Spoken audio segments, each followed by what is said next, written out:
Revtov.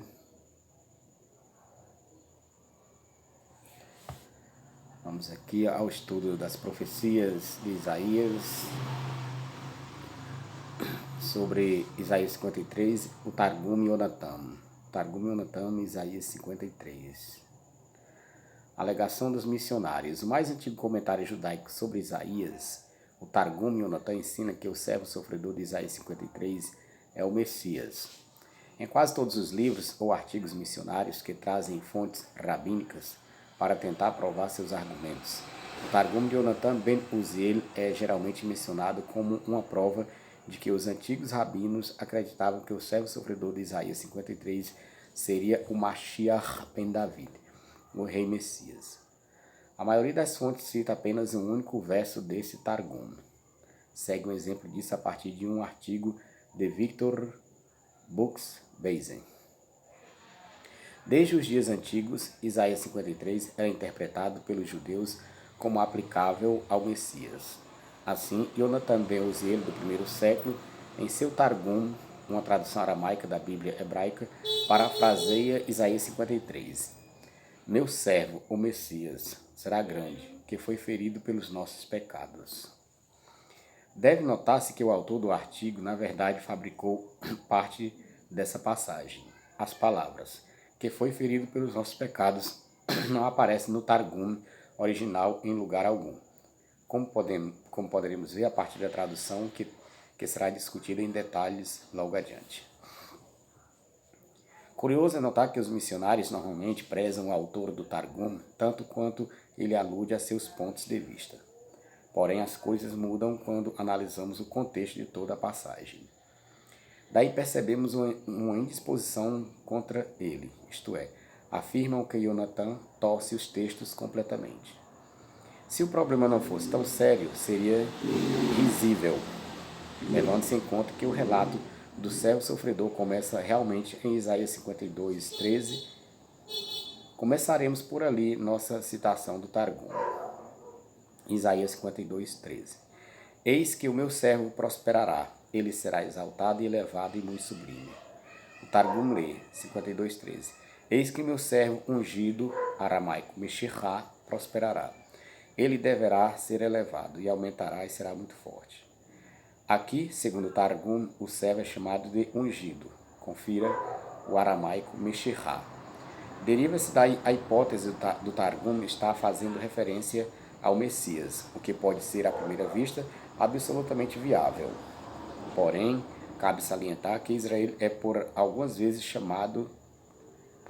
também chamado de ungido, hebraico Mashiach, no texto do Tanar. Confira Salmo 89, versículo 38 e 39, Abacuque 3 e 13, etc.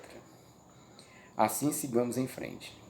Porém, levando em conta todo o contexto do livro de Isaías, é mais do que natural que aqui entendamos o servo como Israel em seu sentido mais estrito, o autêntico, os justos de Israel.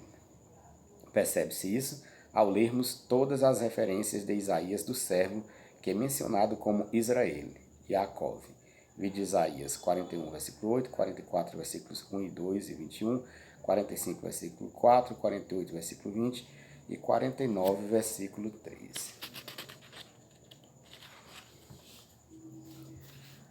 A título de esclarecimento, os missionários deverão, nesta parte do texto, evidenciar como Jesus e Yeshua prosperaria, ou teria sucesso. Sabe-se que não fosse pela adoção do Império Romano, tal nome jamais teria sido imposto desde séculos aos povos adjacentes e quem sabe hoje em dia sequer saberíamos dele, tal como ocorre, por exemplo, quando mencionamos Kung Fu Tse ou Baha'u'llah a um ocidental. Poucos saberão dizer de quem se trata. A diferença jaz no fato de que tanto Kung Fu Tse, Confúcio, o grande filósofo chinês, quanto Baha'u'llah, fundador da fé Bahá'í, não tiveram um sistema político que os amparasse. E quanto a Israel?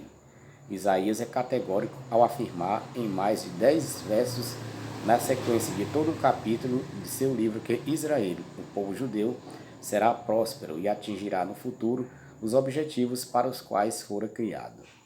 E as nações, segundo a passagem, deverão perceber isso e reconhecerão tal sucesso e procurarão uma relação de paz e cooperação com o servo do Eterno. Vide Isaías 60, versículos 11 ao 22.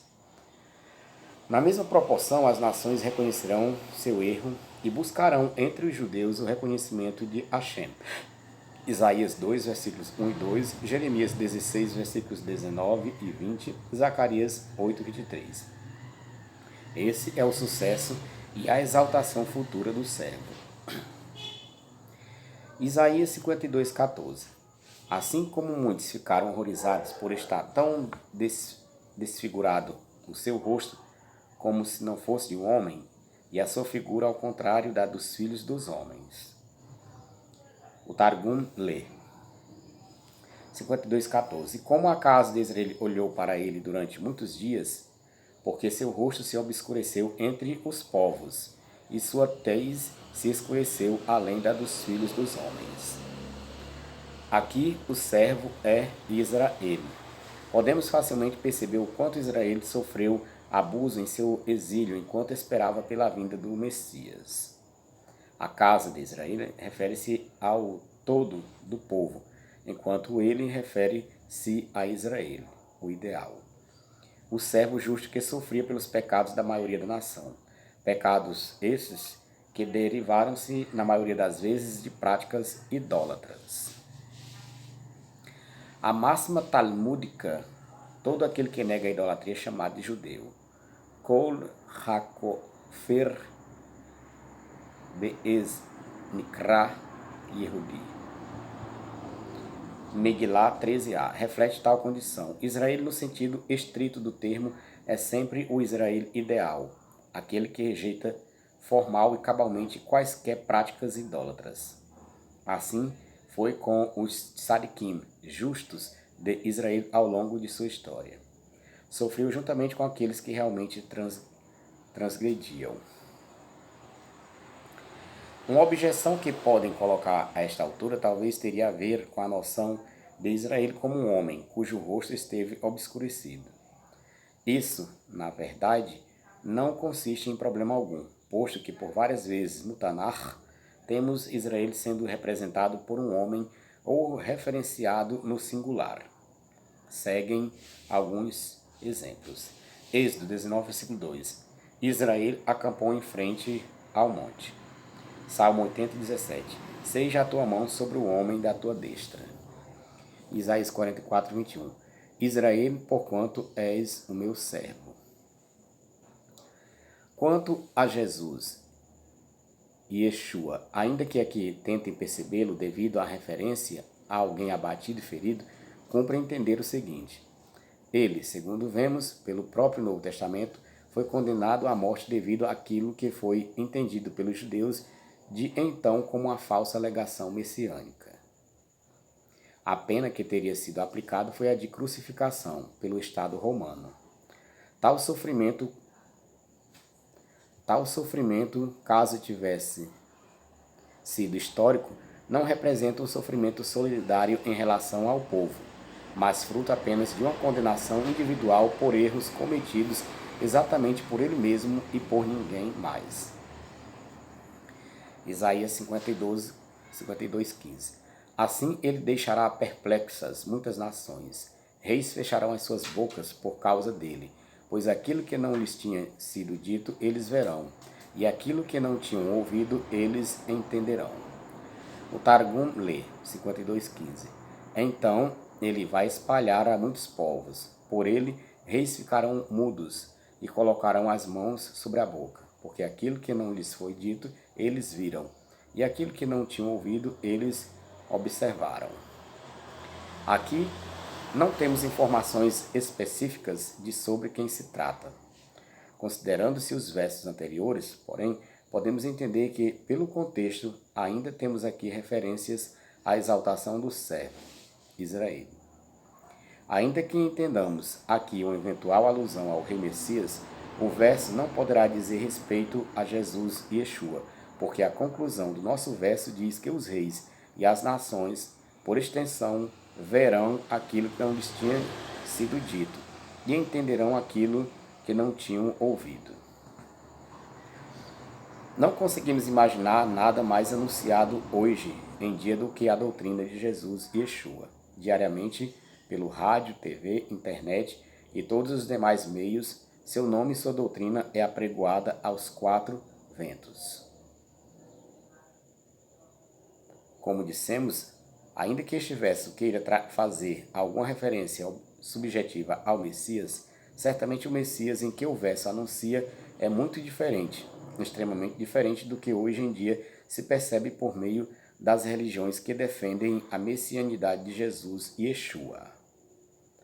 A presença do Messias autêntico não será anunciada ou apregoada. Antes, nações e reis perceberão a realidade de sua chegada, vendo o que não lhes foi anunciado, e entenderão o que não ouviram. Mais do que um simples testemunho deste ou daquele, de um terceiro ou de um crente ou fiel, os povos que presenciarem esse momento estarão certos de quem se trata. Tal não se dá com Jesus e Yeshua, onde seus devotos de hoje dependem de alguma outra pessoa que lhes fale a respeito dele. Isaías 53, 1. Quem acreditou em nosso relato e o braço do Eterno? A quem foi revelado? O Targum lê 53, 1. Quem deu crédito a estas nossas boas novas? E a força do poderoso braço do Eterno, sobre quem tem sido revelado? Isto parece semelhante ao que o Rambam declarou. Sua grande justiça e as maravilhas que ele vai trazer fará com que todos os povos façam a paz com ele e todas as terras o servirão. Isaías 53, versículo 2. Mas ele subiu como um lactante diante dele, como raiz de uma terra seca. Ele não tinha formosura e nem glória para que o notássemos, e nem aparência para que o desejássemos.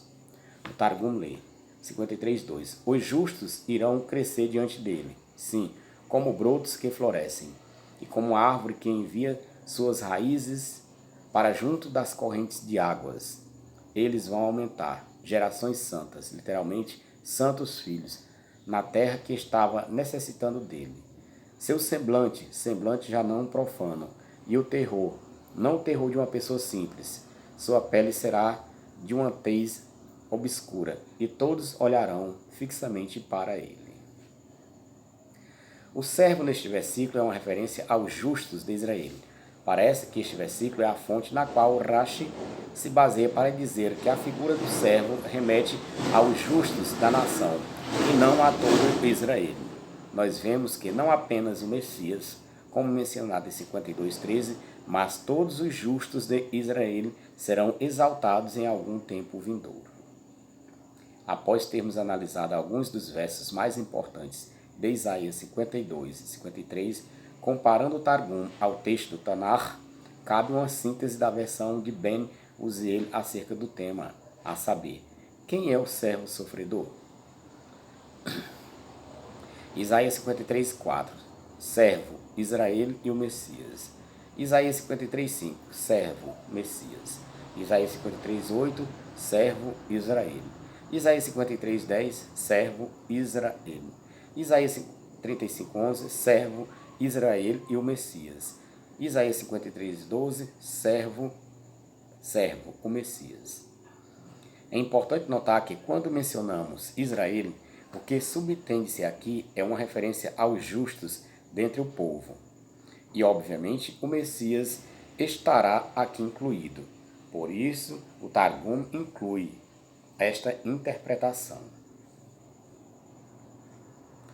Pois não é errado vermos o Mashiach, o Messias, nessa passagem.